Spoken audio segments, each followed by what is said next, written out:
Prefacio. Este libro contiene un análisis de los sofismas económicos que han alcanzado en los últimos tiempos preponderancia suficiente hasta convertirse casi en una nueva ortodoxia. Tan solo hubo de impedirlo sus propias contradicciones internas que han dividido a quienes aceptan las mismas premisas en 100 escuelas distintas por la sencilla razón de que es imposible, en asuntos que tocan a la vida práctica, equivocarse de un modo coherente. Pero la única diferencia entre dos cualesquiera de las nuevas escuelas consiste en que unos u otros de sus seguidores se dan cuenta antes de los absurdos a que les conducen sus falsas premisas y desde ese momento se muestran en desacuerdo, bien por abandono de tales premisas, bien por aceptación de conclusiones menos nocivas o fantásticas que las que la lógica exigiría.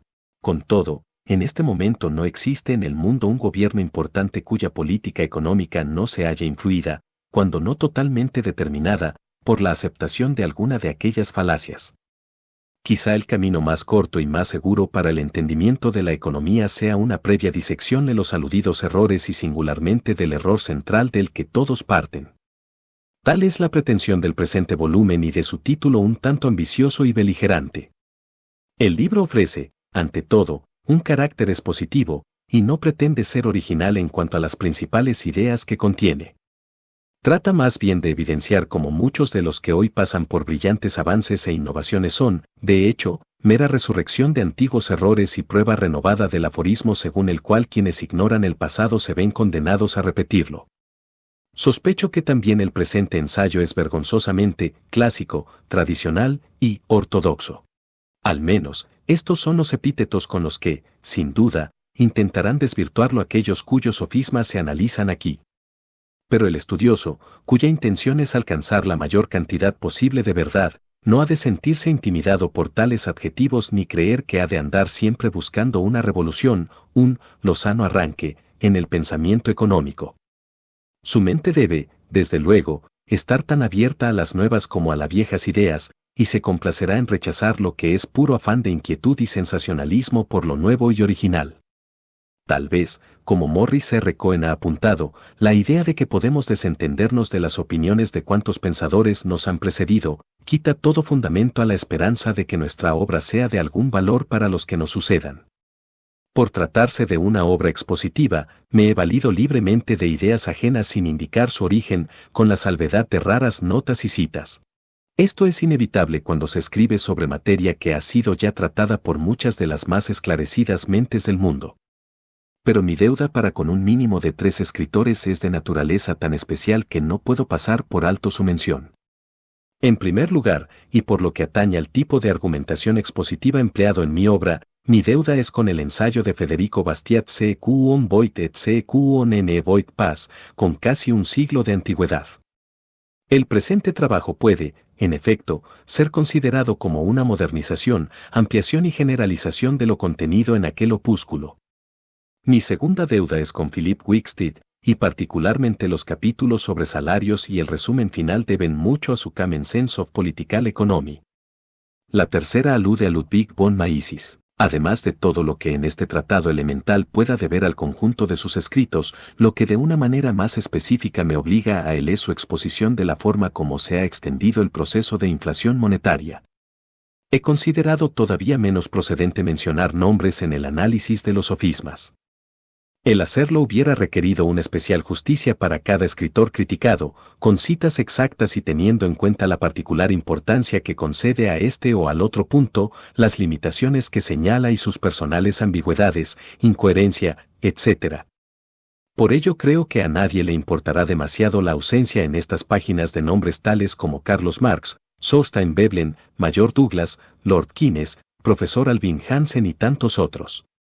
El objeto de este libro no es exponer los errores propios de determinado escritor, sino los errores económicos en su forma más frecuente, extendida e influyente. Las falsedades, una vez pasan al dominio público, se hacen anónimas, perdiendo las sutilezas o vaguedades que pueden observarse en los autores que más han cooperado a su propagación. La doctrina se simplifica, y el sofisma, enterrado en una maraña de distingos, ambigüedades o ecuaciones matemáticas, surge a plena luz. En su consecuencia, espero no se me acuse de injusto ante el hecho de que cualquier doctrina en boga, en la forma en que la presento, No coincide exactamente tal y como la formulara Lord Keynes o algún otro autor determinado. Lo que aquí nos interesa son las creencias sostenidas por grupos políticamente influyentes o que deciden la acción gubernamental y no sus orígenes históricos. Espero, finalmente, ser perdonado por las escasas referencias estadísticas contenidas en las siguientes páginas. He tratado de escribir este libro con cuanta sencillez y ausencia de tecnicismo eran compatibles con la necesaria precisión, de modo que pueda ser perfectamente comprendido por el lector que carece de una previa preparación económica. Aunque fue compuesto de un modo unitario, 3 de los capítulos de este libro se publicaron como artículos sueltos, y desde aquí deseo expresar mi agradecimiento a The New York Times, The American Scholar y The New Leader por su autorización para reproducir lo anteriormente aparecido en sus páginas. Quedo reconocido al profesor von Mises por la lectura del manuscrito y sus sugerencias, que tan útiles me han sido. Y, naturalmente, asumo la responsabilidad de las opiniones que aquí se expresan. 1. La lección. La economía se halla asediada por mayor número de sofismas que cualquier otra disciplina cultivada por el hombre. Esto no es simple casualidad, ya que las dificultades inherentes a la materia, que en todo caso bastarían, se ven centuplicadas a causa de un factor que resulta insignificante para la física, las matemáticas o la medicina, la marcada presencia de intereses egoístas. Aunque cada grupo posee ciertos intereses económicos idénticos a los de todos los demás, tiene también, como veremos, intereses contrapuestos a los de los restantes sectores, y aunque ciertas políticas o directrices públicas puedan a la larga beneficiar a todos, otras beneficiarán solo a un grupo a expensas de los demás. El potencial sector beneficiario, al afectarle tan directamente, las defenderá con entusiasmo y constancia, tomará a su servicio las mejores mentes sobornables para que dediquen todo su tiempo a defender el punto de vista interesado, con el resultado final de que el público quede convencido de su justicia o tan confundido que le sea imposible ver claro en el asunto. Además de esta plétora de pretensiones egoístas existe un segundo factor que a diario engendra nuevas falacias económicas. Es la persistente tendencia de los hombres a considerar exclusivamente las consecuencias inmediatas de una política o sus efectos sobre un grupo particular, sin inquirir cuáles producirá a largo plazo no solo sobre el sector aludido, sino sobre toda la comunidad. Es, pues, la falacia que pasa por alto las consecuencias secundarias. En ello consiste la fundamental diferencia entre la buena y la mala economía. El mal economista solo ve lo que se advierte de un modo inmediato, mientras que el buen economista percibe también más allá. El primero tan solo contempla las consecuencias directas del plan a aplicar, el segundo no desatiende las indirectas y más lejanas.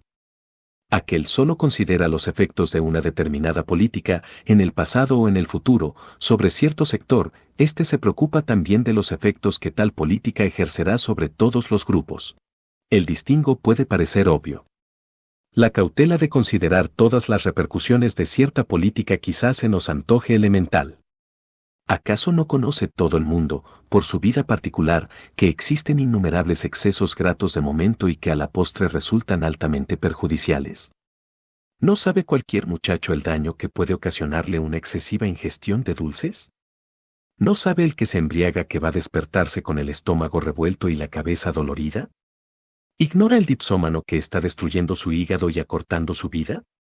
¿No consta al don Juan que marcha por un camino erizado de riesgos, desde el chantaje a la enfermedad? Finalmente, para volver al plano económico, aunque también humano, dejan de advertir el perezoso y el derrochador, en medio de su despreocupada disipación, que caminan hacia un futuro de deudas y miseria. Sin embargo, cuando entramos en el campo de la economía pública, verdades tan elementales son ignoradas. Vemos a hombres considerados hoy como brillantes economistas condenar el ahorro y propugnar el despilfarro en el ámbito público como medio de salvación económica, y que cuando alguien señala las consecuencias que a la larga traerá tal política, replican petulantes, como lo haría el hijo pródigo ante la paterna admonición, a la larga, todos muertos. Tan vacías agudezas pasan por ingeniosos epigramas y manifestaciones de madura sabiduría. Pero la tragedia radica en que, por el contrario, estamos ya soportando las consecuencias a largo plazo de las políticas de un pasado más o menos remoto. Hoy es ya el mañana que nos aconsejaba despreciar el mal economista de ayer. Las repercusiones remotas de ciertos métodos económicos pueden hacerse tangibles dentro de escasos meses, otras quizá requieran el transcurso de varios años y tal vez precisen el paso de décadas. Pero, en todo caso, las consecuencias remotas se hallan contenidas en la política en cuestión tan fatalmente como el polluelo en el huevo o la flor en la semilla. Por consiguiente, bajo este aspecto, puede reducirse la totalidad de la economía a una lección única, y esa lección a un solo enunciado. El arte de la economía consiste en considerar los efectos más remotos de cualquier acto o política y no meramente sus consecuencias inmediatas, en calcular las repercusiones de tal política no sobre un grupo, sino sobre todos los sectores. 9/10 partes de los sofismas económicos que están causando tan terrible daño en el mundo actual son el resultado de ignorar esta lección. Derivan siempre de uno de estos dos errores fundamentales o de ambos, el contemplar solo las consecuencias inmediatas de una medida o programa y el considerar únicamente sus efectos sobre un determinado sector, con olvido de los restantes. Naturalmente, cabe incidir en el error contrario. Al ponderar un cierto programa económico no debemos atenernos exclusivamente a sus resultados remotos sobre toda la comunidad. Es este un error que a menudo cometieron los economistas clásicos, lo cual engendró una cierta insensibilidad frente a la desgracia de aquellos sectores que resultaban inmediatamente perjudicados por unas directrices o sistemas que a largo plazo beneficiarían a la colectividad. Pero son ya relativamente muy pocos quienes incurren en tal error, y esos pocos, casi siempre economistas profesionales. La falacia más frecuente en la actualidad, la que emerge una y otra vez en casi toda conversación referente a cuestiones económicas, el error de 1000 discursos políticos, el sofisma básico de la nueva economía, consiste en concentrar la atención sobre los efectos inmediatos de cierto plan en relación con sectores concretos e ignorar o minimizar sus remotas repercusiones sobre toda la comunidad. Los nuevos economistas se jactan de que su actitud supone un enorme, casi revolucionario, avance en orden a los métodos de los economistas clásicos u ortodoxos, por cuanto a menudo descuidan los efectos que ellos tienen siempre presentes. Ahora bien, cuando, a su vez, ignoran o desprecian los efectos remotos, están incidiendo en un error de mayor gravedad. Su preciso y minucioso examen de cada árbol les impide ver el bosque. Sus métodos y las conclusiones deducidas son, con harta frecuencia, de profunda índole reaccionaria y a menudo asombrales el constatar su plena coincidencia con el mercantilismo del siglo XVII. De hecho vienen a caer en aquellos antiguos errores, o caerían si no fueran tan inconsecuentes, de los que creíamos haber sido definitivamente liberados por los economistas clásicos. Suele observarse con disgusto que los malos economistas propagan sus sofismas entre las gentes de manera harto más atractiva que los buenos sus verdades. Laméntase a menudo que los demagogos logren mayor ascenso al exponer públicamente sus despropósitos económicos que los hombres de bien al denunciar sus fallos.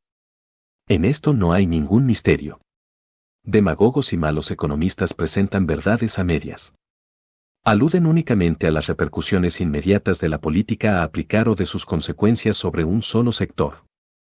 En este aspecto pueden tener razón, y la réplica adecuada se reduce a evidenciar que tal política puede también producir efectos más remotos y menos deseables o que tan solo beneficia a un sector a expensas de todos los demás. La réplica consiste, pues, en completar y corregir su media verdad con la otra mitad omitida. Ahora bien, tener en cuenta todas y cada una de las repercusiones importantes del plan en ejecución requiere a menudo una larga, complicada y enojosa cadena de razonamientos.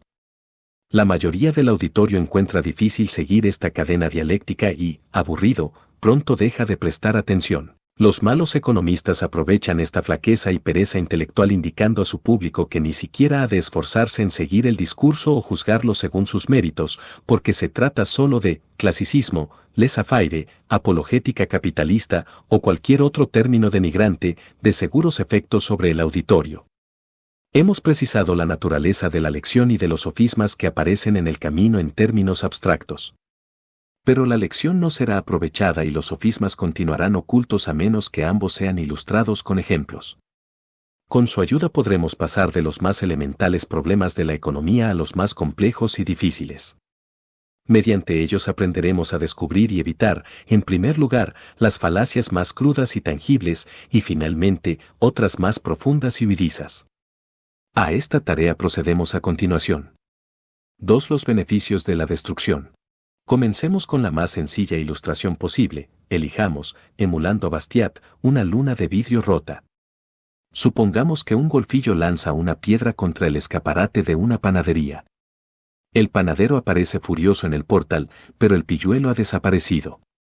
Empiezan a acudir curiosos, que contemplan con mal disimulada satisfacción los desperfectos causados y los trozos de vidrio sembrados sobre el pan y las golosinas. Pasado un rato, la gente comienza a reflexionar y algunos comentan entre sí o con el panadero, que después de todo la desgracia tiene también su lado bueno, ha de reportar beneficio a algún cristalero. Al meditar de tal suerte elaboran otras conjeturas. ¿Cuánto cuesta una nueva luna? ¿$50? Desde luego es una cifra importante, pero al fin y al cabo, si los escaparates no se rompieran nunca, ¿qué harían los cristaleros? Por tales causas la multitud se dispara. El vidriero tendrá $50 más para gastar en las tiendas de otros comerciantes, quienes, a su vez, también incrementarán sus adquisiciones en otros establecimientos, y la cosa seguirá hasta el infinito. El escaparate roto irá engendrando trabajo y riqueza en artículos cada vez más amplios. La lógica conclusión sería, si las gentes llegasen a deducirla, que el golfillo que arrojó la piedra, lejos de constituir disco la amenaza, convertiríase en un auténtico filántropo. Pero sigamos adelante y examinemos el asunto desde otro punto de vista. Los que presenciaron el suceso tenían, al menos en su primera conclusión, completa razón. Este pequeño acto de vandalismo significa, en principio, beneficios para algún cristalero, quien recibirá la noticia con satisfacción análoga a la del dueño de una funeraria que sabe de una defunción. Pero el panadero habrá de desprenderse de $50 que destinaba a adquirir un traje nuevo. Al tener que reponer la luna se verá obligado a prescindir del traje o de alguna necesidad o lujo equivalente. En lugar de una luna y $50 solo dispondrá de la primera o bien, en lugar de la luna y el traje que pensaba comprar aquella misma tarde, habrá de contentarse con el vidrio y renunciar al traje. La comunidad, como conjunto, habrá perdido un traje que de otra forma hubiera podido disfrutar, su pobreza se verá incrementada justamente en el correspondiente valor. En una palabra, lo que gana el cristalero lo pierde el sastre. No ha habido, pues, nueva oportunidad de empleo. La gente solo consideraba dos partes de la transacción, el panadero y el cristalero, olvidaba una tercera parte, potencialmente interesada, el sastre. Este olvido se explica por la ausencia del sastre de la escena. El público verá reparado el escaparate al día siguiente, pero nunca podrá ver el traje extra, precisamente porque no llegó a existir. Solo advierten tales espectadores aquello que tienen delante de los ojos. Queda así aclarado el problema del escaparate roto, una falacia elemental. Cualquiera, se piensa, la desecharía tras unos momentos de meditación. Sin embargo, este tipo de sofismas, bajo mil disfraces, es el que más ha persistido en la historia de la economía, mostrándose en la actualidad más pujante que nunca. A diario vuelve a ser solemnemente proclamado por grandes capitanes de la industria, cámaras de comercio, jefes sindicales, autores de editoriales, columnistas de prensa y comentaristas de radio, sabios estadísticos que se sirven de refinadas técnicas y profesores de economía de nuestras mejores universidades. Por diversos caminos todos ponderan las ventajas de la destrucción. Aunque algunos no suponen que se puedan derivar beneficios de pequeños actos de destrucción, ven incalculables ventajas si se trata de enormes actos destructivos. Nos hablan de cuánto mejor nos hallamos económicamente en la guerra que en la paz, ven, milagros de producción, que solo la guerra origina y un mundo posbélico verdaderamente próspero gracias a la enorme demanda, acumulada, o diferida. Enumeran alegremente las casas y ciudades que quedaron arrasadas en Europa y que tendrán que ser reconstruidas. En América señalan las viviendas que no pudieron ser edificadas durante la conflagración, las medias de nilón que no pudieron ser suministradas, los automóviles y neumáticos inutilizados, los aparatos de radio y frigoríficos anticuados, etc. Así acumulan totales formidables. Se trata, una vez más, del viejo tema, el sofisma del escaparate roto, vestido de nuevo y tan lozano que resulta difícil reconocerlo. Esta vez viene respaldado por un sinnúmero de falacias conexas. Se confunde necesidad con demanda. Cuanto más destruye la guerra, cuanto mayor es el empobrecimiento a que da lugar, tanto mayor es la necesidad posbélica. Indudablemente. Pero necesidad no es demanda. La verdadera demanda económica requiere no solo necesidad, sino también poder de compra correspondiente. Las necesidades de China son hoy incomparablemente mayores que las de los Estados Unidos, pero su poder adquisitivo y, por consiguiente, el volumen de nuevos negocios que puede estimular es incomparablemente menor. Pero cuando abandonamos el tema surge un nuevo sofisma que de ordinario esgrimen los mismos que sostenían el anterior. Consideran la capacidad adquisitiva meramente en su aspecto monetario y añaden que actualmente para disponer de dinero basta con imprimir billetes. Como alguien ha dicho, imprimir billetes es, efectivamente, la mayor industria del mundo si se mide el producto en términos monetarios. Pero cuanto más dinero se crea de esta forma, tanto más desciende el valor de la unidad monetaria. La depreciación puede medirse por el alza que experimentan los precios de las mercancías. No obstante, como la mayoría de los seres se halla tan firmemente habituada a valorar su riqueza e ingresos en términos dinerarios, se consideran beneficiados cuando aumentan esos totales monetarios, aunque puedan verse reducidos a adquirir y poseer menor número de bienes. La mayor parte de los buenos resultados económicos que la gente atribuye a la guerra son realmente debidos a la inflación propia de los tiempos bélicos. Pueden ser producidos de la misma manera por una inflación equivalente en tiempos de paz. Más adelante volveremos sobre esta ilusión monetaria. La falacia de una demanda diferida contiene una verdad a medias, como ocurría con el sofisma del escaparate roto. Este reportó, efectivamente, más negocio al cristalero y la destrucción bélica proporcionará mayores beneficios a los productores de ciertos bienes. La destrucción de casas y ciudades incrementará el negocio de las industrias de la construcción. La imposibilidad de producir automóviles, radios y frigoríficos durante la guerra acumulará una demanda posbélica para estos determinados productos. A la mayor parte de las gentes se les antojará que todo ello equivale a un aumento en la demanda, y puede serlo, en efecto, en términos de dólares de inferior valor adquisitivo. Pero en realidad se produce una desviación de la demanda hacia aquellos productos determinados. Los europeos edificarán nuevas viviendas porque se hallan obligados a hacerlo, pero al construirlas restarán mano de obra y capacidad productiva a otras actividades. Al producir nuevas casas disminuirá en igual medida su capacidad adquisitiva de otras cosas. Siempre que se incrementen los negocios en una dirección han de reducirse correlativamente en otras, excepto en la medida en que las energías productivas sean en general estimuladas por el sentido de necesidad y urgencia. En una palabra, la guerra modificará la dirección del esfuerzo posbélico, cambiará el equilibrio industrial, la estructura de la industria. Y con el tiempo, esto tendrá también sus consecuencias, se producirá una nueva distribución de la demanda cuando se hayan satisfecho las necesidades acumuladas de casas y otros bienes duraderos. Entonces estas industrias temporalmente favorecidas tendrán que decaer en cierto grado para permitir elevarse a otras que atiendan a distintas necesidades.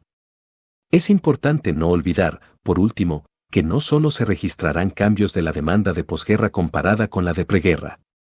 La demanda no se limitará a desplazarse de una a otra mercancía, sino que en la mayoría de los países se producirá una reducción en su totalidad. Ello es inevitable si se considera que demanda y oferta son solo dos caras de una misma moneda, son la misma cosa vista desde ángulos distintos. La oferta crea demanda porque en el fondo es demanda. La oferta de lo que se tiene es de hecho lo que puede ofrecerse a cambio de lo que se necesita. En este sentido, la oferta de trigo por parte del agricultor constituye su demanda de automóviles y otras mercancías. La oferta de automóviles representa la demanda de trigo y otras mercancías por parte de la industria automovilística. Todo ello es inherente a la moderna división del trabajo y a la economía de cambio. Este hecho fundamental pasa en verdad inadvertido para la mayoría de la gente, incluso para algunos economistas de brillante reputación, por efecto de ciertas complicaciones tales como el pago de salarios y la forma indirecta en que se llevan a cabo virtualmente, mediante el dinero, todos los cambios modernos. John Stuart Mill y otros escritores clásicos, aunque en ocasiones no supieran apreciar exactamente las complejas consecuencias que provoca el uso del dinero, vieron al menos, a través del velo monetario, las realidades que ocultaba. En ese sentido aventajaron a muchos de los críticos actuales, a los que el mecanismo monetario confunde más que ayuda. La simple inflación, es decir, la mera emisión de más dinero, con la consecuencia de salarios y precios más elevados, puede aparecer como creación de mayor demanda. Pero en términos de producción real e intercambio de mercancías efectivas no lo es. No obstante, un descenso en la demanda de posguerra puede permanecer oculto a mucha gente en razón a las ilusiones que provocan los mayores salarios, sobradamente rebasados por el incremento de los precios. La demanda posbélica en muchos países, repitámoslo, disminuirá en valor absoluto en relación con la de la preguerra porque la oferta posbélica habrá disminuido. Esto resulta evidente en Alemania y Japón, donde decenas de grandes ciudades quedaron arrasadas. Es decir, que la cosa aparece lo suficientemente clara cuando formulamos un ejemplo extremado. Si Inglaterra hubiese perdido todas sus grandes ciudades con ocasión de la guerra, en lugar de haber sufrido sus consecuencias solo en un grado reducido, si sus instalaciones industriales hubiesen quedado arrasadas y la casi totalidad de su capital acumulado y bienes de consumo aniquilados, de tal suerte que su población se hubiera visto reducida al nivel económico de los chinos, pocos se atreverían a hablar de demanda acumulada y diferida a causa de la guerra. Sería obvio que el poder adquisitivo habría quedado disminuido en igual medida que la capacidad productiva. Una inflación monetaria desenfrenada, al multiplicar por 1000 el nivel de precios, podría indudablemente elevar las cifras de la renta nacional en términos monetarios respecto a las de la preguerra, pero los que sobre tal supuesto pensaran, con error notorio, ser más ricos que antes, demostrarían su incapacidad para entender una argumentación lógica. Sin embargo, los mismos principios son aplicables tanto a una pequeña destrucción bélica como a otra de vastas proporciones. Pueden darse, sin embargo, en compensación, otros factores positivos. Los adelantos técnicos y su perfeccionamiento durante la contienda, por ejemplo, pueden incrementar en mayor o menor grado la productividad individual o nacional. La destrucción bélica desviará ciertamente la demanda posbélica de unos cauces a otros. Y un cierto número de personas continuará engañándose indefinidamente al imaginar que goza de verdadero bienestar económico a través de aumentos de salarios y precios originados por un exceso de papel moneda. Pero la idea de que pueda alcanzarse una auténtica prosperidad mediante una demanda supletoria de bienes destruidos o no creados durante la guerra constituye evidentemente un sofisma. 3. Las obras públicas incrementan las cargas fiscales. No existe en el mundo actual creencia más arraigada y contagiosa que la provocada por las inversiones estatales. Surge por doquier, como la panacea de nuestras congojas económicas. ¿Se halla parcialmente estancada la industria privada? Todo puede normalizarse mediante la inversión estatal. ¿Existe paro? Sin duda alguna ha sido provocado por el insuficiente poder adquisitivo de los particulares. El remedio es fácil. Basta que el gobierno gaste lo necesario para superar la deficiencia. Existe abundante literatura basada en tal sofisma que, como a menudo ocurre con doctrinas semejantes, se ha convertido en parte de una intrincada red de falacias que se sustentan mutuamente. No podemos detenernos ahora en el examen de toda la red, más adelante analizaremos algunas de sus ramificaciones. Pero sí que vamos a adentrarnos en el estudio del sofisma matriz, del que la progenie de errores deriva, el hilo maestro de la red. Todo lo que obtenemos, aparte de los dones gratuitos con que nos obsequia la naturaleza, ha de ser pagado de una u otra manera. Sin embargo, el mundo está lleno de pseudoeconomistas cargados de proyectos para conseguir algo por nada. Aseguran que el gobierno puede gastar y gastar sin acudir a la imposición fiscal, que puede acumular deudas que jamás saldará puesto que nos las debemos a nosotros mismos. Más adelante volveremos sobre tan sorprendente doctrina. Por el momento, mucho me temo que hayamos de ponernos dogmáticos para afirmar que tan plácidos sueños condujeron siempre a la bancarrota nacional o a una desenfrenada inflación. Ahora nos limitaremos a señalar que cuantos gastos realizan los gobiernos son satisfechos mediante la correspondiente exacción fiscal, que aplazar el vencimiento solo sirve para agravar el problema y, en fin, que la propia inflación no es más que una manera particularmente viciosa de tributar. Al dejar para ulterior examen la maraña de sofismas íntimamente relacionados con la deuda pública y la inflación crónicas, habremos de dejar bien sentado a través de este capítulo que de una manera inmediata o remota cada dólar que el gobierno gasta procede inexcusablemente de un dólar obtenido a través del impuesto. Cuando consideramos la cuestión de esta manera, los supuestos milagros de las inversiones estatales aparecen a una luz muy distinta. Una cierta cantidad de gasto público es indispensable para cumplir las funciones esenciales del gobierno. Cierto número de obras públicas, calles, carreteras, puentes y túneles, arsenales y astilleros, edificios para los cuerpos legislativos, la policía y los bomberos, son necesarias para atender los servicios públicos indispensables. Tales obras públicas, útiles por sí mismas y por tanto necesarias, no conciernen a nuestro estudio. Aquí me refiero a las obras públicas consideradas como medio de combatir el paro o de proporcionar a la comunidad una riqueza de la que en otro caso se habría carecido. Se ha construido un puente.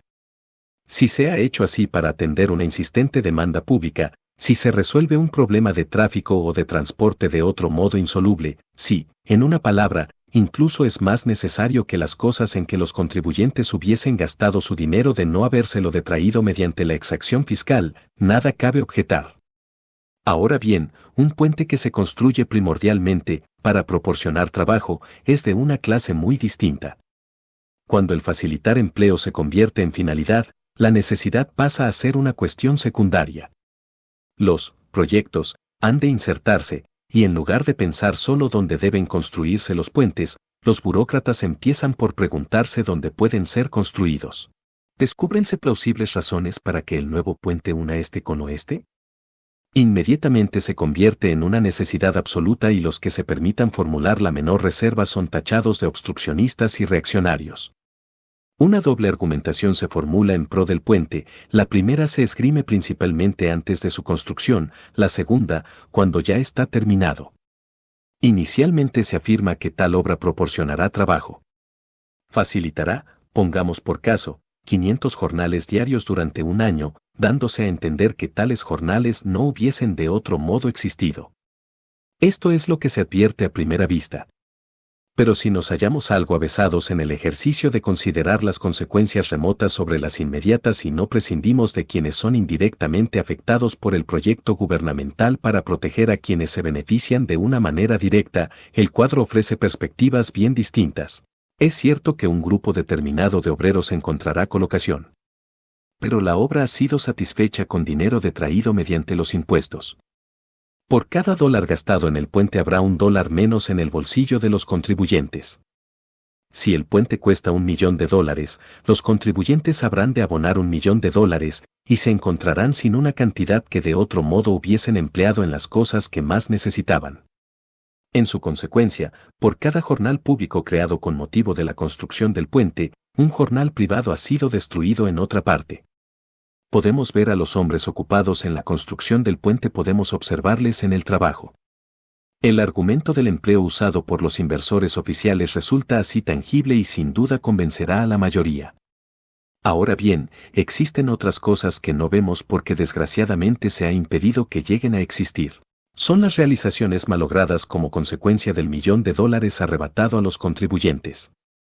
En el mejor de los casos, el proyecto de puente habrá provocado una desviación de actividades. Más constructores de puentes y menos trabajadores en la industria del automóvil, radiotécnicos, obreros textiles o granjeros. Pero estamos ya en el segundo argumento. El puente se haya terminado. Supongamos que se trata de un airoso puente y no de una obra antiestética. Ha surgido merced al poder mágico de los inversores estatales. ¿Qué habría sido de él si obstruccionistas y reaccionarios se hubiesen salido con la suya? No habría existido tal puente y el país hubiese sido más pobre, exactamente en tal medida. Una vez más los jerarcas disponen de la dialéctica más eficaz para convencer a quienes no ven más allá del alcance de sus ojos. Contemplan el puente. Pero si hubiesen aprendido a ponderar las consecuencias indirectas tanto como las directas, serían capaces de ver con los ojos de la imaginación las posibilidades malogradas. En efecto, contemplarían las casas que no se construyeron, los automóviles y radios que no se fabricaron, los vestidos y abrigos que no se confeccionaron e incluso quizá los productos del campo que ni se vendieron ni llegaron a ser sembrados. Para ver tales cosas increadas se requiere un tipo de imaginación que pocas personas poseen. ¿Acaso podamos pensar una vez en tales objetos inexistentes, pero no cabe tenerlos siempre presentes, como ocurre con el puente que a diario cruzamos? Lo ocurrido ha sido, sencillamente, que se ha creado una cosa a expensas de otras. El mismo razonamiento es aplicable, por supuesto, a cualquier otro tipo de obras públicas. Por ejemplo, a la construcción con fondos estatales de viviendas para personas económicamente más débiles.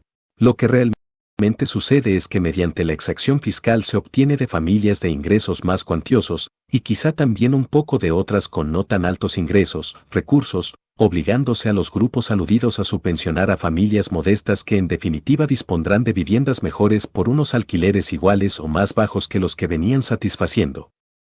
No pretendo analizar en este momento los argumentos alegados en pro y en contra de la construcción de viviendas por el Estado.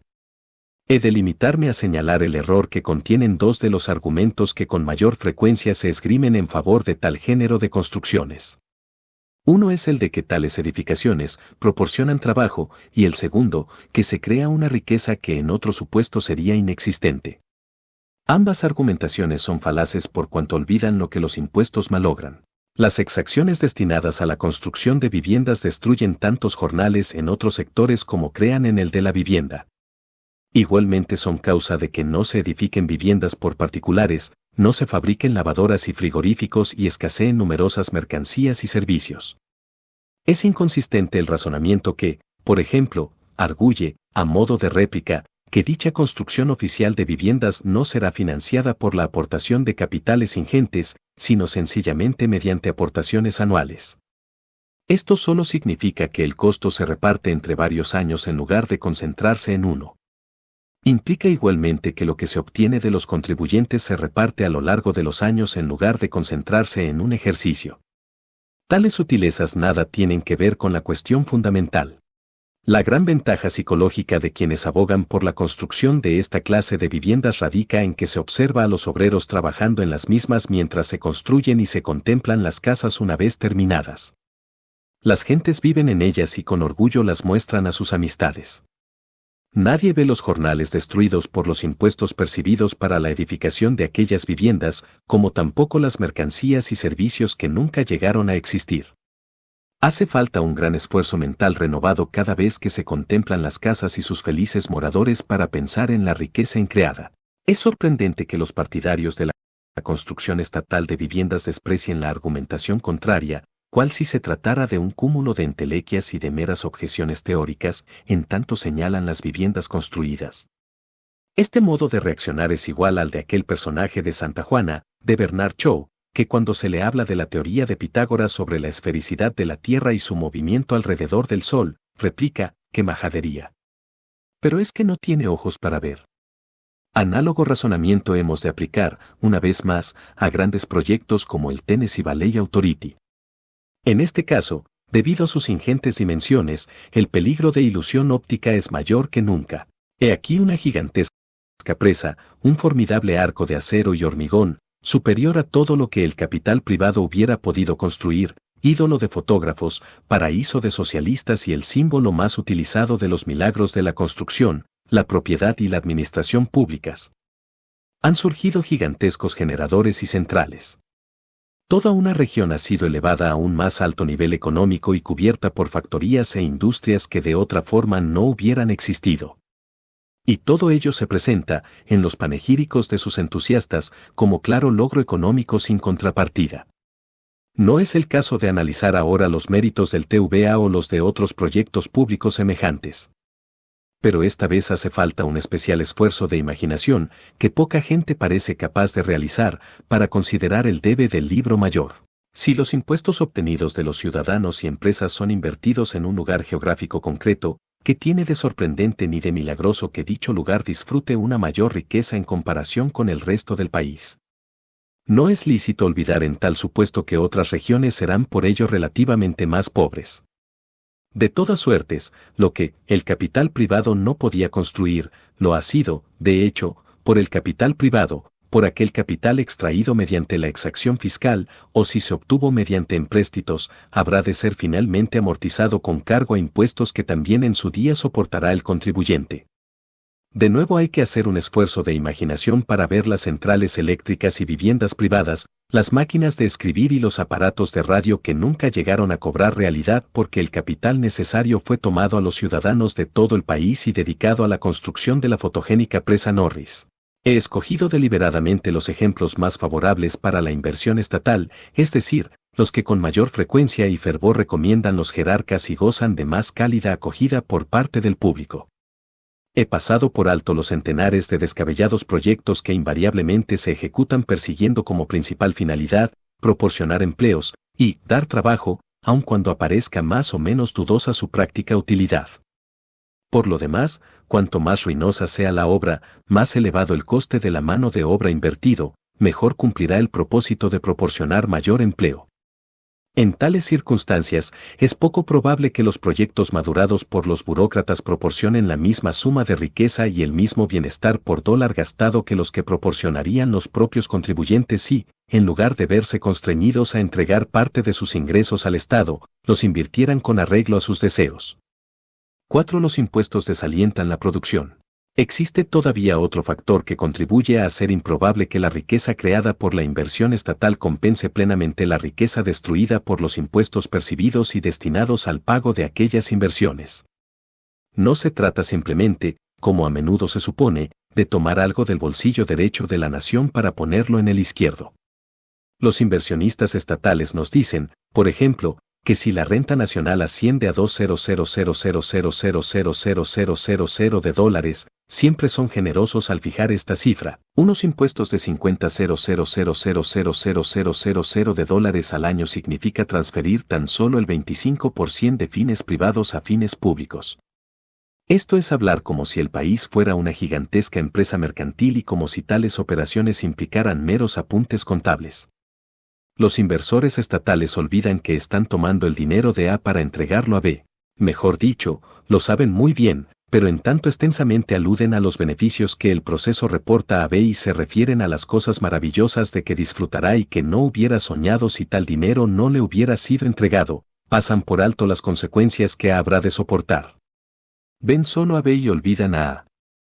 En el mundo moderno no se aplica a todas las gentes igual porcentaje de impuestos sobre los ingresos personales.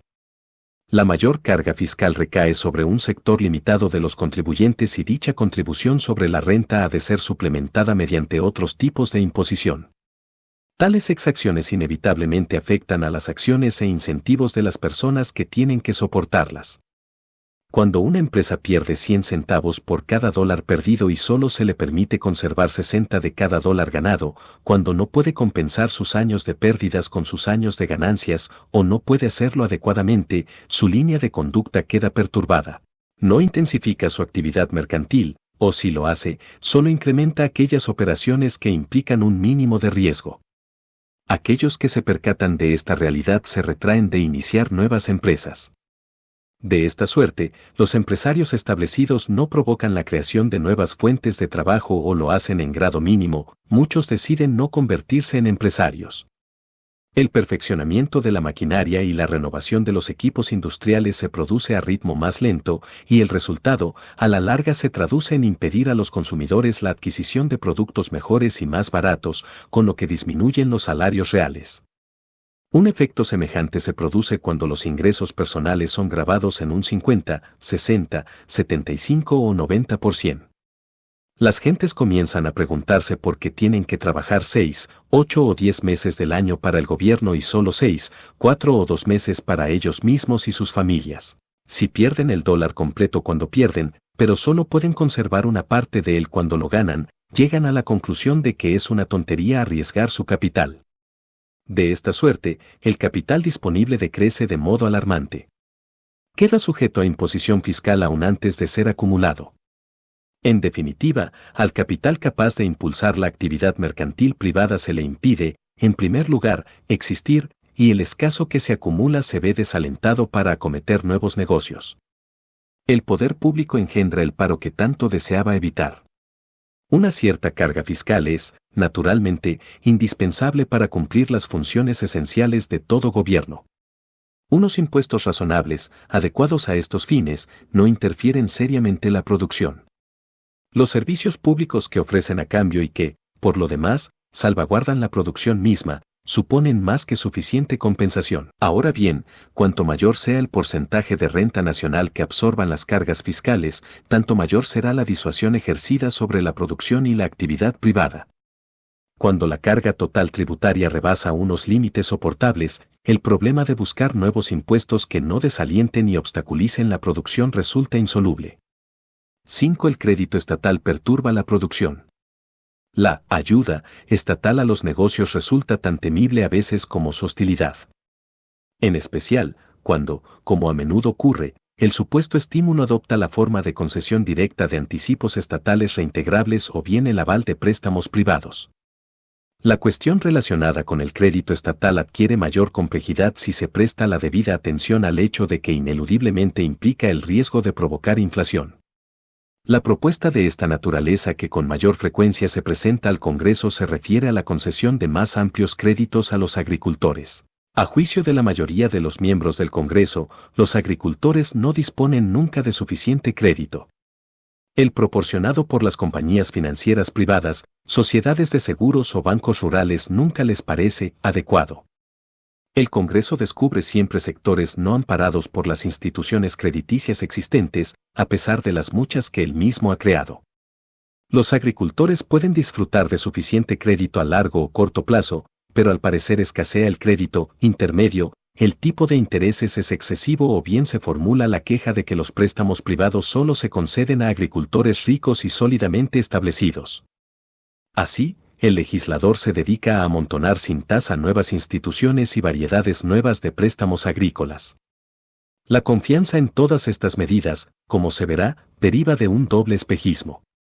En primer lugar, el asunto se examina únicamente desde el punto de vista de los agricultores que solicitan crédito, y aún así todo, tan solo se pondera adecuadamente la primera mitad de la transacción. Ahora bien, cualquier empréstito, a juicio de todo beneficiario honesto, ha de ser, en definitiva, reintegrado. Todo crédito representa una deuda. Las propuestas encaminadas a prodigar los créditos implican, por consiguiente, un volumen mayor de deudas. Si al aludir a los primeros se empleara habitualmente el segundo apelativo, la petición aparecería menos tentadora. No es necesario analizar ahora los préstamos normales concedidos a los agricultores a través de fuentes privadas. Consisten en hipotecas, aplazamientos en el pago del precio de adquisición de automóviles, frigoríficos, radios, tractores y otra maquinaria agrícola y en créditos bancarios otorgados al agricultor en tanto recolecta, vende sus productos y percibe su importe. Nos concretaremos aquí al examen de los créditos concedidos a agricultores, bien directamente por alguna organización estatal o mediante su aval. Tales anticipos son fundamentalmente de dos clases. Unos permiten al agricultor mantener su cosecha fuera del mercado. Existe un tipo de crédito especialmente peligroso, pero será más conveniente considerarlo más tarde, cuando estudiemos los controles gubernamentales sobre las mercancías. Los otros ponen a disposición del agricultor los fondos necesarios para la adquisición de capital y a menudo incluso le permiten establecerse, capacitándole para comprar una granja, un par de mulas, un tractor o las tres cosas a un tiempo. A primera vista, la justificación de tales préstamos puede parecer bien fundada. He aquí una familia pobre, se arguye, que carece de todo medio de vida. Es antieconómico obligarles a vivir de la caridad. Facilitémosles una granja, situémosles en condiciones de comerciar, hagamos de ellos ciudadanos productivos y respetables que contribuyan al incremento de la producción nacional y, finalmente, capaces de cancelar los préstamos con los productos cosechados. Supongamos a un granjero que por carecer de capital utiliza métodos primitivos de producción y no puede adquirir un tractor. Préstesele ese dinero, al aumentar su productividad podrá reintegrar el anticipo con los beneficios de una mayor cosecha. De este modo, aseguran, no solo se consigue enriquecer y poner en marcha a un determinado agricultor, sino que al propio tiempo se enriquece la comunidad como consecuencia del aumento de la producción. Y el préstamo, concluye el razonamiento, cuesta al gobierno y a los contribuyentes menos que nada, puesto que es autoliquidable. Pues bien, he aquí la función que precisamente ejerce a diario el crédito privado. Si alguien desea comprar una granja y solo dispone, pongamos por caso, de la mitad o un tercio de su importe, un vecino o la caja de ahorros le facilita el resto mediante una hipoteca sobre la misma granja adquirida. Si desea adquirir un tractor, la propia empresa que los construye o una sociedad financiera le facilitará la compra pagando al contado el tercio de su importe y abonando el resto a plazos o con las economías que el propio tractor le ha de proporcionar. Pero existe una importante diferencia entre los préstamos facilitados por los particulares y los que concede el gobierno. El prestamista privado arriesga sus propios fondos, un banquero, ciertamente, arriesga fondos que otros le han confiado, pero si el dinero se pierde, responde con su propio capital o bien desaparece del mundo de los negocios. Cuando la gente arriesga su capital suele ser cuidadosa en investigar la adecuación de los bienes ofrecidos en garantía y la capacidad y honestidad del prestatario. Si el Estado operase con arreglo a estas rigurosas normas, no habría razón que justificase su injerencia. Utilidad habría en repetir lo que ya realizan las empresas privadas. Ahora bien, el Estado, casi invariablemente, opera sobre supuestos diferentes. La argumentación que justifica su injerencia se basa en que el poder público facilitará anticipos a quienes no lo conseguirían de los prestamistas privados. Lo que equivale a decir que los prestamistas estatales asumirán con el dinero ajeno, del contribuyente, mayores riesgos que los prestamistas privados asumen con el suyo. En efecto, a menudo los apologistas de los primeros reconocen lealmente que el porcentaje de pérdidas ha de ser más elevado en los préstamos del gobierno que en los privados. Sin embargo, arguyen que tales pérdidas quedarán más que compensadas a causa del incremento de la producción derivado del esfuerzo de los prestatarios que cancelarán sus anticipos e incluso del de la mayoría de los que no pueden devolver los suyos. El razonamiento parece convincente si solo se tiene en cuenta a los que recibieron los fondos estatales, olvidando a aquellos otros a quienes la injerencia del gobierno privó de la oportunidad de adquirir medios de producción. Porque es de notar que lo realmente prestado no es dinero, mero instrumento de cambio, sino bienes de capital. Ya ha sido advertido el lector que se deja para más adelante el análisis de las complicaciones introducidas por una expansión inflacionaria del crédito. Lo que en realidad se presta, pongamos por caso, es la granja o el tractor. Ahora bien, el número de granjas disponibles es limitado y también lo es la fabricación de tractores, siempre y cuando no haya producción excesiva de tractores a expensas de otras fabricaciones. La granja o tractor que se presta a A no puede prestarse a B. La verdadera cuestión radica, por tanto, en determinar cuál de los dos, A o B, debe obtener la granja. Ello nos conduce a ponderar los méritos respectivos de A y B y lo que cada uno contribuye o es capaz de contribuir a la producción. Supongamos que es a quien conseguiría la granja de no haber surgido la injerencia estatal. El banquero local o sus vecinos le conocen y no ignoran su pasado. Desean hallar empleo para sus fondos. Saben que es un buen agricultor y un hombre honrado que cumple su palabra. Le consideran digno de crédito. Tal vez ha acumulado ya medios suficientes, a fuerza de trabajo, frugalidad y previsión, para pagar una cuarta parte del precio. Acuden a prestarle el resto y el interesado adquiere la granja. Hállase muy difundida la extraña creencia, mantenida por todos los arbitristas monetarios, según la cual el crédito es algo que el banquero otorga. Por el contrario, el crédito es algo que el hombre tiene previamente adquirido. Goza de crédito porque posee bienes de un valor monetario superior al préstamo que solicita o bien porque sus condiciones personales y su pasado se lo han proporcionado. Lo lleva consigo al banco y por ello consigue el préstamo. El banquero no entrega dinero a cambio de nada. Se siente seguro de que le será devuelto y no hace sino cambiar una forma más líquida de capital o crédito por otra menos líquida. A veces se equivoca y entonces no solo queda perjudicado el propio banquero, sino también toda la comunidad, puesto que no adquiere en realidad los valores que el prestatario esperaba producir y se malgastan los recursos disponibles.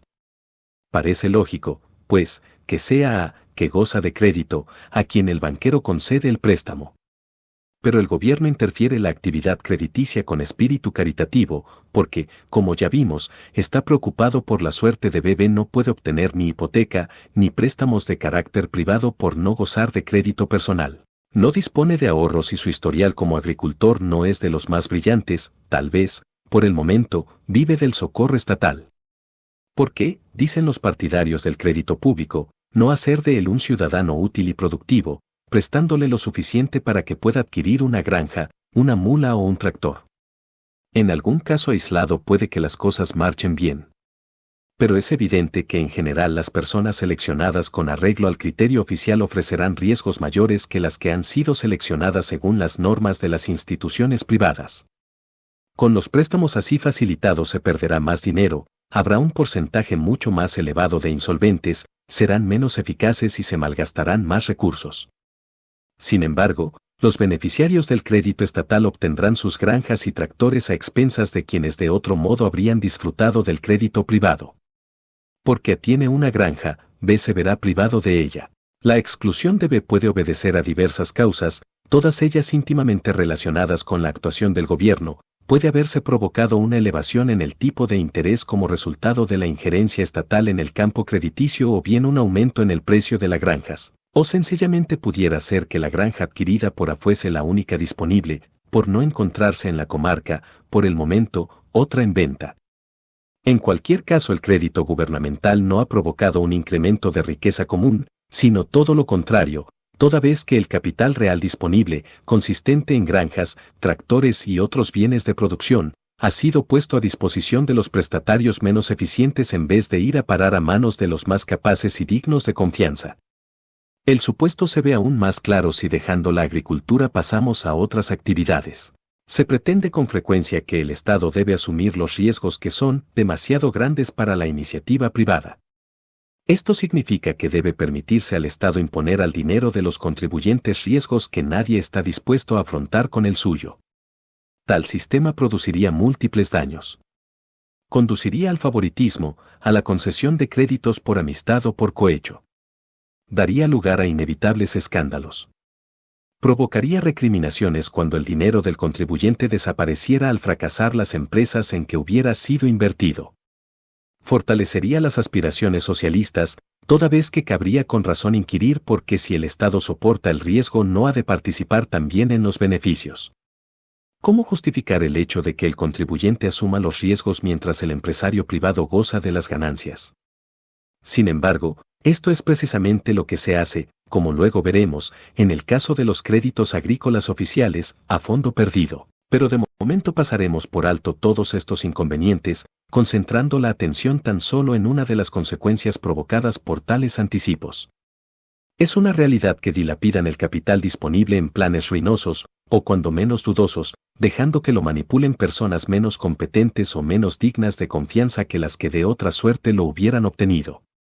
La cuantía de capital existente en cualquier momento, a diferencia del papel moneda impreso, es limitada. Lo que se pone en manos de B no puede ser puesto en las de A. Las gentes desean invertir su capital, pero siempre con cautela, puesto que aspiran a recuperarlo. Por ello, la mayoría de quienes prestan dinero investigan cuidadosamente las circunstancias de cualquier solicitante antes de arriesgarlo. Sopesan las perspectivas de beneficios contra los riesgos de pérdidas. A veces se equivocan. Ahora bien, por razones obvias, incidirán en menor número de errores que los prestamistas estatales. En primer lugar, el dinero o es suyo o les ha sido voluntariamente confiado. En el caso del crédito oficial, el dinero pertenece a otros, de quienes ha sido obtenido mediante impuestos, sin contar con su voluntad. El dinero privado no será invertido si no se tiene la seguridad de que ha de ser recuperado con intereses. Ello implica que los beneficiarios son, sin duda, capaces de producir aquellos bienes que el país realmente necesita. Por el contrario, el dinero oficial suele prestarse para alcanzar algún vago objetivo general, como por ejemplo, proporcionar trabajo, cuanto más ineficaz sea la obra, es decir, cuanto mayor sea el volumen de mano de obra requerido en relación con el valor del producto, más altamente apreciada será la inversión. Además, los banqueros particulares son seleccionados por la dura mecánica del mercado. En cuanto cometen grandes errores, pierden sus fondos y carecen en adelante de medios para prestar. Solo cuando han tenido éxito en el pasado dispondrán de más dinero para prestar en el futuro. De este modo los prestamistas privados, excepto la proporción relativamente pequeña que haya heredado su capital, son rigurosamente seleccionados por el proceso de supervivencia de los más aptos y hábiles. Los prestamistas estatales son, en cambio, o personas que fueron aprobadas en las oposiciones a funcionarios civiles y saben resolver en teoría cuestiones hipotéticas, o personas capaces de dar las razones más ingeniosas en justificación de los créditos concedidos y las más plausibles explicaciones para evidenciar que no tienen culpa cuando se pierden. Pero el resultado final sigue siendo el mismo: los préstamos privados permiten utilizar los recursos y el capital existentes mucho mejor que los créditos estatales. Estos dilapidarán mucho más capital y recursos que los empréstitos privados. En una palabra, los anticipos estatales, en comparación con los privados, reducirán la producción en vez de aumentarla. En resumen, la concesión de empréstitos estatales a individuos o proyectos privados se preocupa de B y olvida a B a las personas en cuyas manos se pone el capital, pero ignora a aquellas que de otro modo lo hubieran conseguido. Contempla el proyecto para el cual fueron concedidos los fondos, olvida los proyectos a los cuales, por ello, tal dinero se niega. Ve el beneficio inmediato para un sector mientras se desentiende de la pérdida experimentada por otros grupos y del quebranto irrogado, en definitiva, al conjunto de la comunidad. Todo ello constituye nueva ilustración del sofisma consistente en ver solo intereses especiales a corto plazo, olvidando el interés general de la colectividad a largo plazo.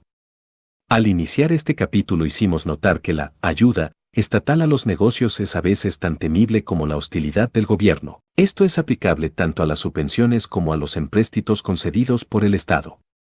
El Estado jamás presta o da algo a los ciudadanos que previamente no haya obtenido de ellos mismos. A menudo oímos a los partidarios del New Deal y otros políticos vanagloriarse de cómo el gobierno americano, durante el año 1932 y aún más tarde, subvencionó a la industria privada, a través de la Reconstruction Finance Corporation, la Homeowners Loan Corporation y otros organismos estatales. Ahora bien, el Estado no puede prestar a las empresas privadas una ayuda financiera que no detraiga, antes o después, de las mismas. Todos los fondos del Estado proceden de las exacciones fiscales. Y el crédito mismo del Estado, tantas veces proclamado, se basa en el supuesto de que las obligaciones que asume serán afrontadas en última instancia con el producto de los impuestos. Cuando el gobierno subvenciona o concede anticipos, en realidad grava negocios privados prósperos para auxiliar ruinosos negocios privados. En determinadas circunstancias anormales tales medidas pueden hallar justificación en razonamientos cuya fuerza dialéctica no vamos ahora a examinar. Pero a la larga, tal manera de actuar del gobierno no parece remuneradora desde el punto de vista de la totalidad del país y la experiencia así lo ha demostrado. 6. El odio a la máquina. Constituye uno de los errores económicos más corrientes la creencia de que las máquinas, en definitiva, crean desempleo. 1000 veces destruido, ha resurgido siempre de sus propias cenizas con mayor fuerza y vigor. Cada vez que se produce un prolongado desempleo en masa, las máquinas vuelven a ser el blanco de todas las iras.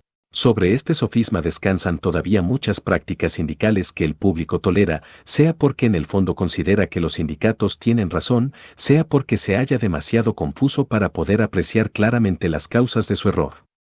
La creencia de que las máquinas provocan desempleo, cuando es sostenida con alguna consistencia lógica, llega a descabelladas conclusiones. Bajo tal supuesto, no solo debe estarse causando desempleo hoy en día con cada perfeccionamiento técnico, sino que el hombre primitivo debió empezar a producirlo con sus primeros esfuerzos por liberarse de la necesidad y de la fatiga inútiles.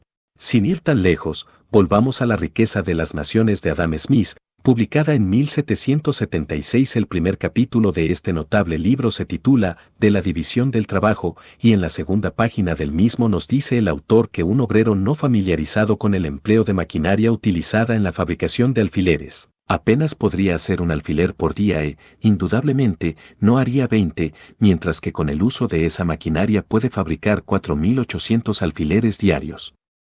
Así pues, siguiendo el razonamiento, ya en la época de Adam Smith, las máquinas habrían desplazado de 240 a 4800 productores de alfileres por cada uno que permaneció en su trabajo.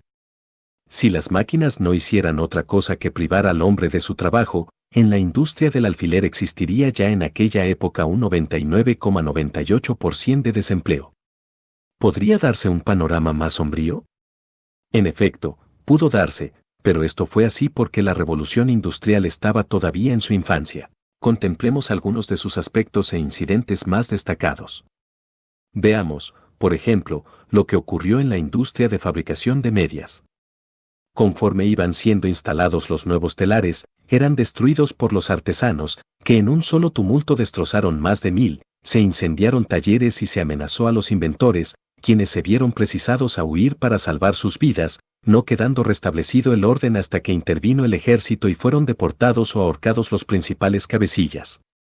Ahora bien, no debe olvidarse que, en la medida en que pensaban en su propio futuro inmediato e incluso más lejano, la oposición de los revoltosos a la máquina era racional. William Felkin nos dice en su Historia de la Industria de Géneros de punto fabricados a máquina 1867, que la mayor parte de los 50,000 obreros ingleses empleados en la fabricación de medias y sus familias tardaron más de 40 años en sobreponerse al hambre y la miseria a que les llevó la introducción de la máquina.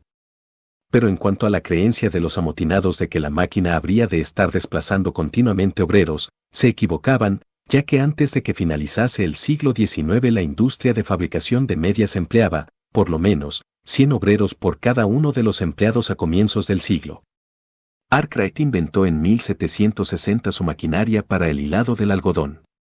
En aquella época se ha calculado que existían en Inglaterra 5.200 hilanderos que utilizaban tornos de hilar y 2.700 tejedores, en conjunto, 7.900 personas dedicadas a la producción de textiles de algodón.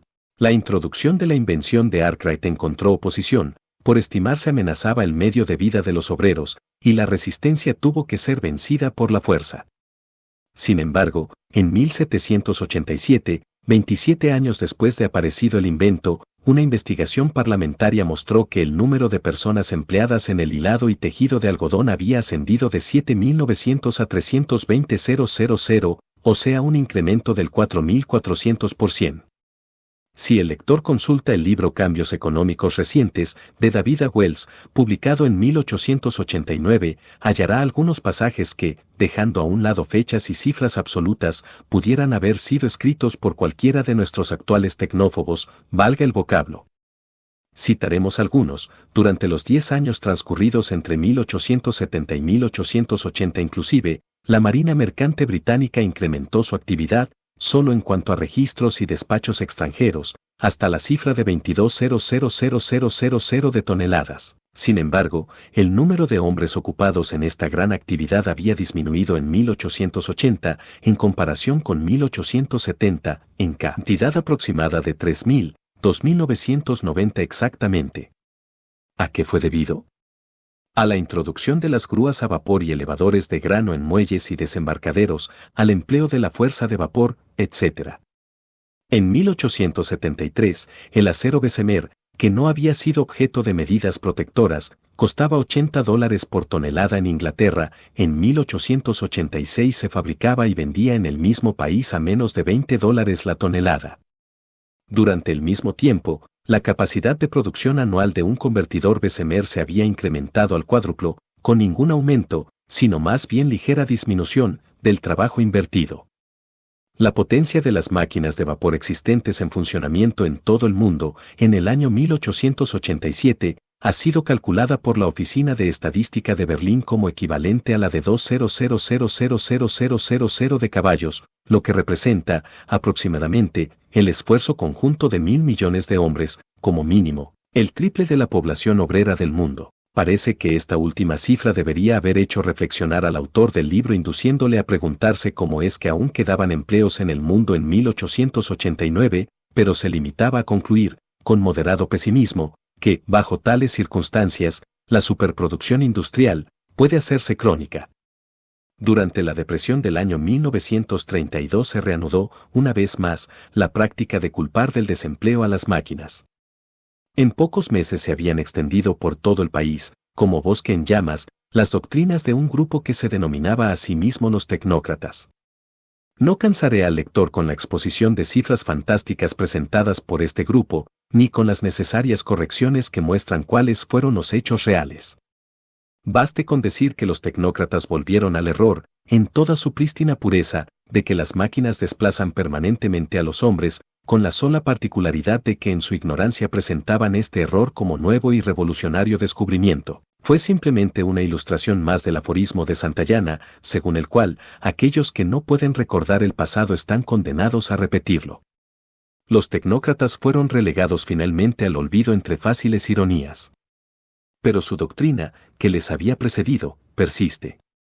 Se refleja en centenares de normas y prácticas sindicales encaminadas a hacer ineludible la intervención de mayor número de obreros en determinada tarea, dilatar su realización durante el mayor tiempo posible o simplemente obligar a los empresarios a mantener empleos inútiles, que se toleran e incluso aprueban gracias a la conclusión que a este respecto reina en la mentalidad pública. Corwin Edwards, en su declaración ante el Comité Temporal de Economía Nacional, como testigo del Departamento de Justicia, citaba innumerables ejemplos de tales prácticas. En la ciudad de Nueva York se llegó a prohibir la instalación de equipo eléctrico que estuviese fabricado fuera del estado, a menos que se desmontase y volviese a montar en la misma obra. En Houston, Texas, los fontaneros titulados y el sindicato acordaron que la tubería prefabricada para la instalación sería colocada por los obreros de la unión sindical solo en el caso de que se suprimiera uno de los extremos roscados, para ser roscada nuevamente en la obra. Varias delegaciones locales del sindicato de pintores impusieron restricciones al uso de pistolas para pintar, en muchos casos destinadas meramente a proporcionar trabajo, aun a cambio de exigir el más lento proceso de aplicar la pintura a brocha. Una delegación local del Sindicato de Transportes exigía que cada camión que entrase en la zona metropolitana de Nueva York llevase un conductor local, además del propio conductor del vehículo. En varias ciudades, el sindicato de electricistas requería la presencia de un operario en cualquier construcción donde se precisase temporalmente de luz o energía, no siéndole permitido realizar trabajo alguno de montaje. Esta norma, según M.R. Edwards, implica a menudo la contratación de un hombre que se pasa el día leyendo o haciendo solitarios y cuyo único cometido es maniobrar un interruptor al comienzo y al final de la jornada. Podríanse citar prácticas análogas en muchas otras actividades. En los ferrocarriles, los sindicatos insisten en el empleo de fogoneros en tipos de locomotoras en las que no son necesarios sus servicios. En los teatros los sindicatos obligan al empleo de tramoyistas incluso en representaciones donde no se utiliza escenario alguno. El sindicato de músicos exige el empleo de músicos llamados figurones e incluso de orquestas completas en lugares en que solo se interpretan discos de gramófono. Podrían acumularse montañas de cifras que demostraran cuán equivocados estaban los tecnófobos del pasado. Pero de nada serviría si no pusiéramos en claro por qué estaban equivocados. La estadística y la historia de nada valen a la economía si no van acompañadas de una básica comprensión deductiva de los hechos, lo que significa, en este caso, una clara evaluación del por qué tuvieron que ocurrir las pasadas consecuencias de la introducción de la maquinaria y otros dispositivos orientados a la mayor economía del trabajo. De lo contrario, los tecnófobos aducirán, como aseguran de hecho cuando se les hace resaltar los absurdos contenidos en las profecías de sus predecesores, que puede que sea así en lo que se refiere al pasado, pero las condiciones actuales son fundamentalmente diferentes y es ahora cuando no podemos seguir perfeccionando las máquinas economizadoras del trabajo. En efecto, la señora Eleanor Roosevelt escribía en un periódico sindical, el 19 de septiembre de 1945, hemos llegado ya a un extremo en que los mecanismos economizadores de trabajo solo son deseables cuando no desplazan al obrero de su puesto.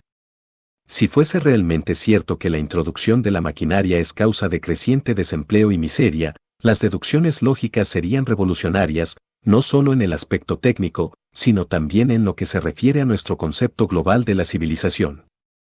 No solo tendríamos que considerar calamitoso todo futuro progreso técnico, sino que deberíamos contemplar con igual horror los progresos técnicos alcanzados en el pasado.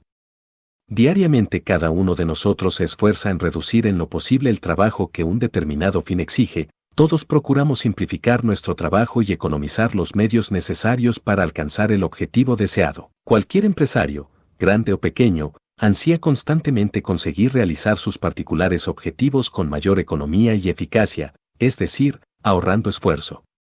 Todo obrero inteligente procura reducir el esfuerzo que le exige la tarea encomendada. Los más ambiciosos entre nosotros tratan incansablemente de aumentar los resultados que puedan obtenerse en un número determinado de horas. Si obrasen con lógica y consecuencia, los tecnófobos deberían desechar todo este progreso e ingenio, no ya por inútil, sino por perjudicial. ¿Para qué transportar mercancías entre Nueva York y Chicago por ferrocarril cuando podrían emplearse muchísimos más hombres, por ejemplo, si las llevasen a hombros? Teorías tan falsas como las señaladas se articulan de manera lógica, pero causan gran perjuicio por el mero hecho de ser mantenidas.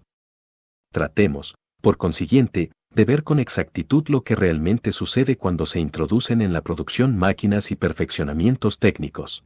Los detalles variarán en cada caso, según sean las condiciones particulares que prevalezcan en una industria o periodo determinados. Pero tomaremos un ejemplo que comprenda las circunstancias más generales.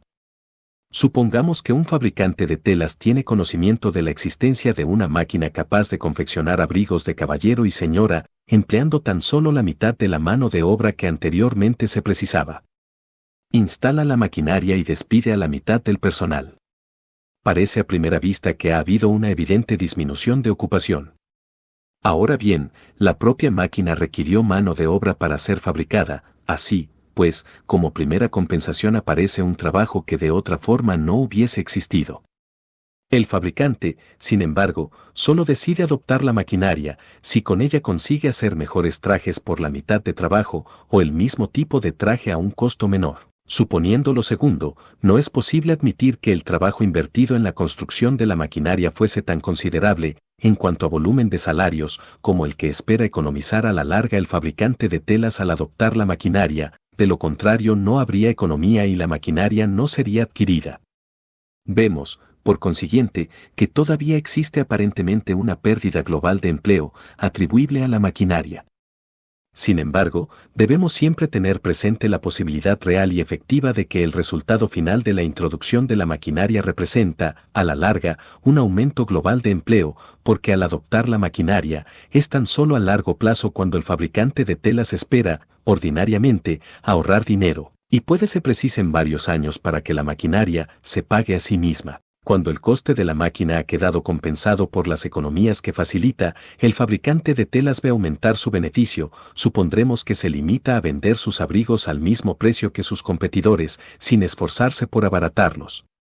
En este punto puede parecer que se ha producido una pérdida neta de empleo, siendo el fabricante, el capitalista, el único beneficiario. Ahora bien, en estos beneficios extras radica precisamente el origen de subsiguientes ganancias sociales. El fabricante ha de emplear su beneficio extraordinario en una de estas tres formas y posiblemente empleará parte de aquel en las tres. 1. Ampliación de sus instalaciones, con adquisición de nuevas máquinas para hacer un mayor número de abrigos. 2. Inversión en cualquier otra industria. Y 3. Incremento de su propio consumo. Cualquiera de estas tres posibilidades ha de producir demanda de trabajo. En otras palabras, como resultado de sus economías, el fabricante obtiene un beneficio que no tenía antes.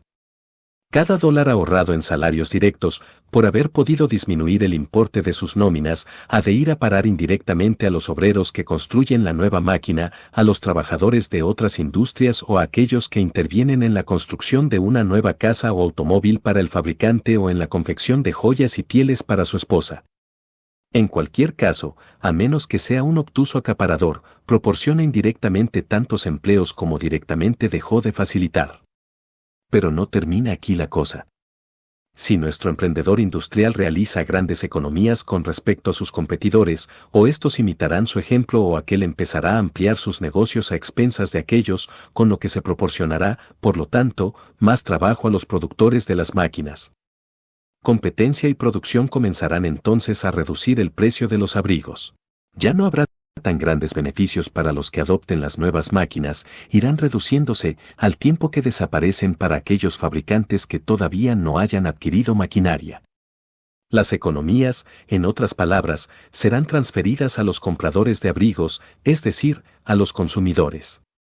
Ahora bien, como los abrigos son más baratos, los comprará más gente, y aunque requiera menos mano de obra la confección de un mismo número de abrigos, estos se producirán en mayor cantidad que antes.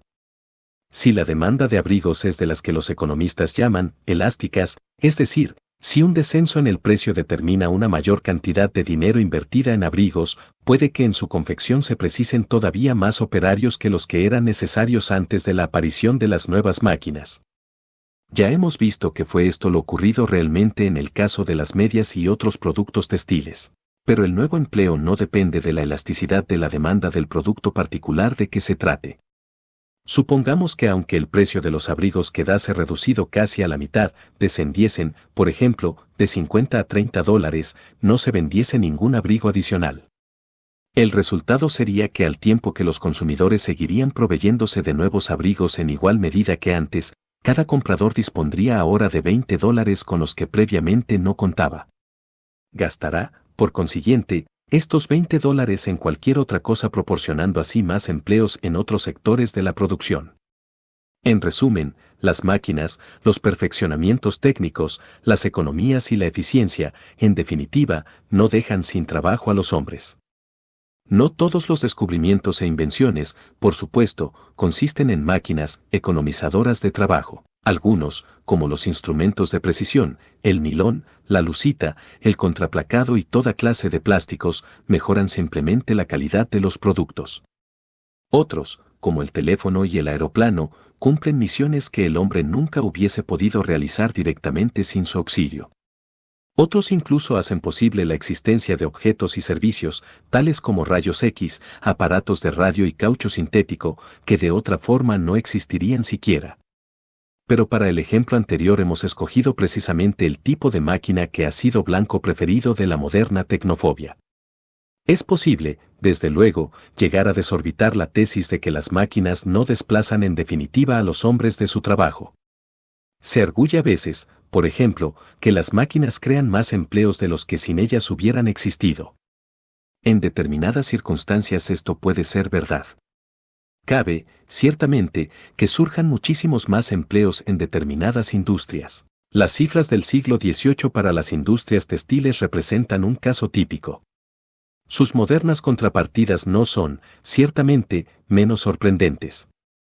En 1910 se hallaban empleadas 140.000 personas en los Estados Unidos en la recién creada industria automovilística. En 1920, con el perfeccionamiento del producto y la reducción de su costo, dicha industria empleaba 250.000 personas. En 1930, al continuar el perfeccionamiento y la reducción del costo, el número de empleados ascendió a 380.000. En 1940 había lanzado la cifra de 450.000. En 1940, la fabricación de frigoríficos eléctricos ocupaba a 35.000 obreros y la de receptores de radio a 60.000.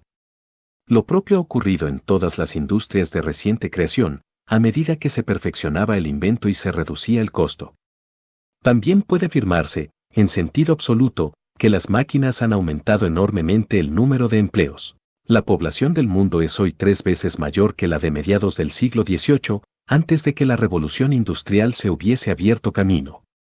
Es correcto atribuir a las máquinas este aumento de la población, pues sin ellas la naturaleza hubiese sido incapaz de mantener tan numerosa población. Puede afirmarse, en consecuencia, que de cada 3 personas, 2 debemos a las máquinas no solo el empleo, sino también la vida. No obstante, es erróneo suponer que la función o finalidad primordial de las máquinas sea crear empleos. Su verdadero objetivo es incrementar la producción, elevar el nivel de vida, aumentar el bienestar económico. En una economía primitiva no es difícil conseguir ocupación para todo el mundo. El empleo total exhaustivo, continuo, abrumador, extenuante, es característico precisamente de las naciones industrialmente menos avanzadas. Donde ya existe verdadero empleo total, las nuevas máquinas, descubrimientos e inventos, en tanto no se produce, con el tiempo, un aumento de población, no pueden proporcionar mayor empleo. Es más probable que produzcan mayor desempleo, pero adviértase que ahora estamos hablando de desempleo voluntario y no involuntario, porque la gente puede permitirse el lujo de trabajar menos horas y los niños y personas de avanzada edad no se ven ya forzados a trabajar.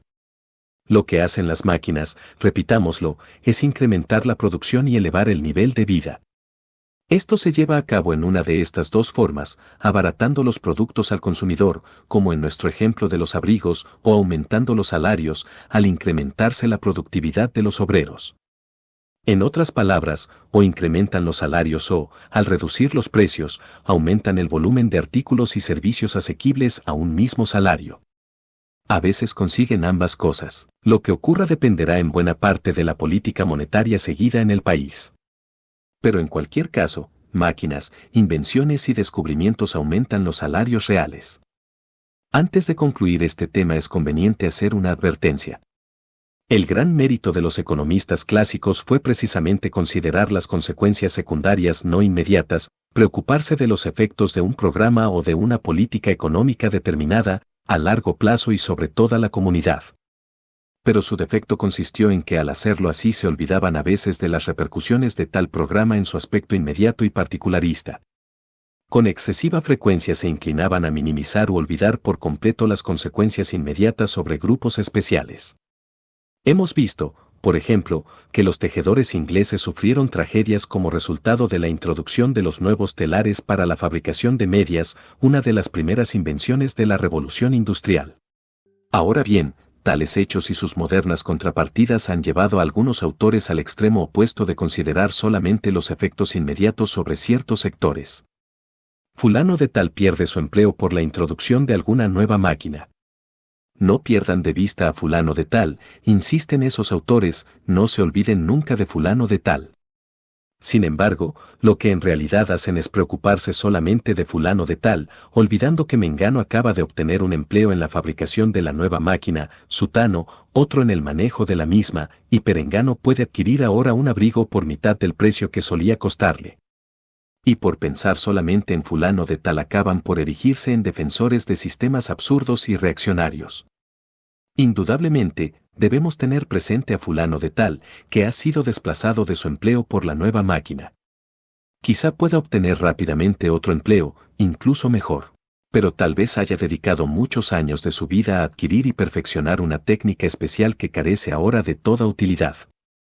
Ha perdido los fondos invertidos en su autocapacitación técnica, como su antiguo empresario perdió, tal vez, su inversión en viejas máquinas y procedimientos que de pronto han quedado anticuados. Era un obrero especializado y cobraba como tal. Ahora se ha convertido otra vez, de la noche a la mañana, en obrero no especializado porque su vieja pericia de nada sirve ya. No podemos ni debemos olvidarle. Representa una de las tragedias personales que, según veremos, acompañan a casi todo progreso industrial y económico.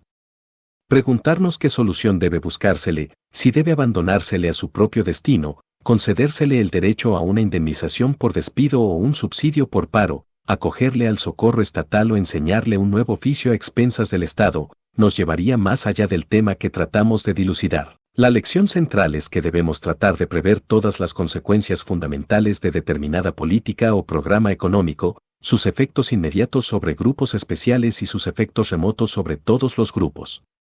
Si hemos dedicado tan amplio espacio a este tema ha sido porque consideramos cruciales nuestras conclusiones respecto a los efectos de la nueva maquinaria, las invenciones y los descubrimientos sobre el empleo, la producción y el bienestar. Si nos equivocamos al enunciarlas, pocos serán los temas económicos acerca de los cuales estemos en situación de acertar.